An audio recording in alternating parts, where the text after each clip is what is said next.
When it comes to home design, trends are constantly cycling. We know that. Home designer Joseph Ward says it's important to know what trends are coming down the pipe and what's going away before you invest too much of your time, of your money into one specific area of your home. It's great to see you. Good to be here. You brought your designer crystal ball, so to speak. Yes, so I'm going to teach you and your viewers about trends. We're getting into the psychology of trends a little bit, right? Basically. And I have to give you this compliment. One thing that we really appreciate about you and your advice and your design style is you're forecasting. You're always forecasting, and you can almost see what's coming before it's even hit the stores or hit the design shelves. Right, and I'll explain why. Okay, so let's start with you follow women's fashions? Yeah, I don't. But I assume your viewers do. Yes. So first of all, hair. Okay. Okay, so remember like in the 80s, 90s, hairs was big. Yes, perms, huge. It's huge hair. Spiral curls, all of it. 92,000, what happened? We went straight. Yeah, we went straight. So what happens is in trends, you go from one extreme to the other. The pendulum swings. The pendulum swings, and it's not because big hair is bad and straight hair is better. It's that we get sick of it. We see it so much over a period of, we're talking several years. We're not talking weeks or months. We're talking years, a decade. You're like, okay, I'm sick of that. And I see something fresh and new, you're like, oh, I want to do that. Does that make sense? So we jump to the extreme. We jump to the extreme. Same thing happened in women's jeans. Remember, like super low, and now they're all up past the belly button. Yes. It's not that that's better design, in my opinion. It's just different design. Are you going to give us your opinion on women's jeans? Not right now. We'll save that for another day. Right. Okay, so the tricky part, though, I would imagine, is the timing of hitting it right and getting longevity out of the looks, or in this case, longevity out of the design. Is that hard? It is hard because typically by the time you are interested in the new trends, you're sick of the trends are almost on their way out. Because you've seen it enough, you're like, oh, now I like white cabinets.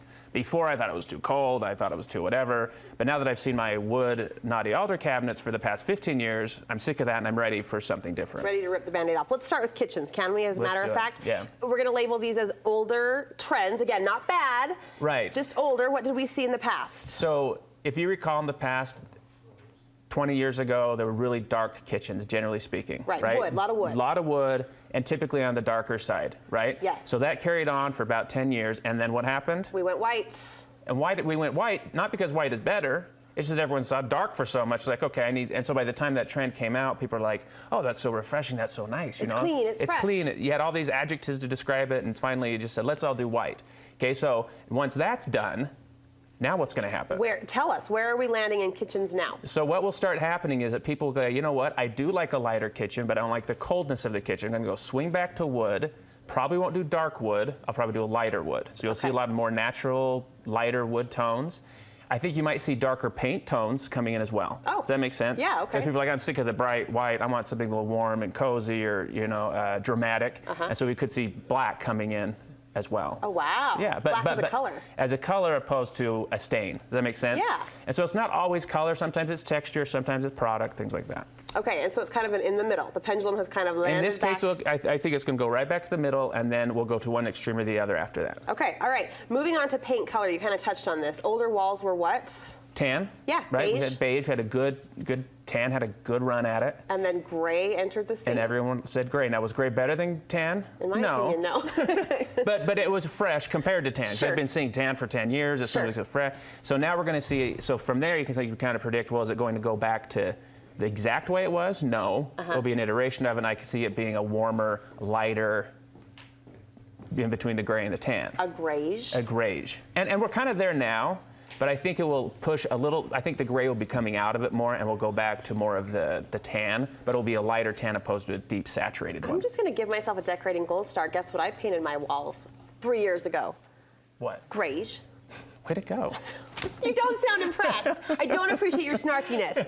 All right, how about wood floors? Do trends fluctuate much there? Yeah, it's the same thing there. So just in flooring in general, I think, as we see a lot of, in the past, we've seen a lot of dark flooring. Right. Kind of going with the kitchen thing, a lot of dark browns, a lot of dark brown carpets, hardwoods, and the pendulum is swung.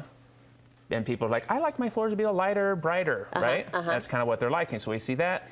And so that's where we are now. So as you try and anticipate and predict the next phase. In the middle? It'll probably most likely go back to in the middle. Land in the middle with like what, a lighter wood grain? A lighter wood grain, and also the wood species is important because remember, like back in the 80s, oak was a big one. I don't know if you recall that or not, but yes, I do. Yes, I do. Okay. Yes, I do. Child of the 80s. Oak was a big one, red oak specifically, wide grain, and oak is back in today, but it's white oak and a straight grain. So does that make sense? So it's, Yeah. it's an iteration of the past. It's never an identical reproduction of what happened in the past. It's a version of it. I think women, I guess I could just speak for myself, I get hyper-focused on the interior trends. Exteriors of homes, another layer of your specialty. How has that evolved over the years? So we went through a phase, if you think about 70s, 80s, kind of picture those types of homes. And then we went into the 90s, 2000, where a lot of timbers came into play, a lot of rustic. And I'm speaking locally, you know, as much as anything. And so that was really strong, a lot of timber, things like that. And then all of a sudden people are like, you see these bright white homes. Was bright white better than the other? No. It's just different. And so the different has this fresh play, and everyone's like, oh, it's so exciting. And so it's going bright white. Is that where you see it going in the future, or where are we going to land? No, it will swing back, and I think we'll swing back into more of a middle ground where it's not this dark rustic wood, probably more of a lighter contemporary type feel to your home. Pretty. Yeah, but not white or super dark. And we could call this a just for fun conversation. I mean, trends, decorating, but really when you look at real estate, you look at the value of your home, you want to be smart about those decisions, not knowing how things are going to play. That's right. And again, it's important to keep in mind that trends aren't good or bad. It's just different. And that's what makes the trend so cool now and like appealing now, is that it's different than where it's been. Got it. Got it. Thank you so much for sharing your expertise. Where can we see more of your work? homewarddesign.com and on Instagram and Facebook. It's fun to see your projects as you turn these homes around and design them from the ground up. It's a blast. Thank you. All right. Thank you.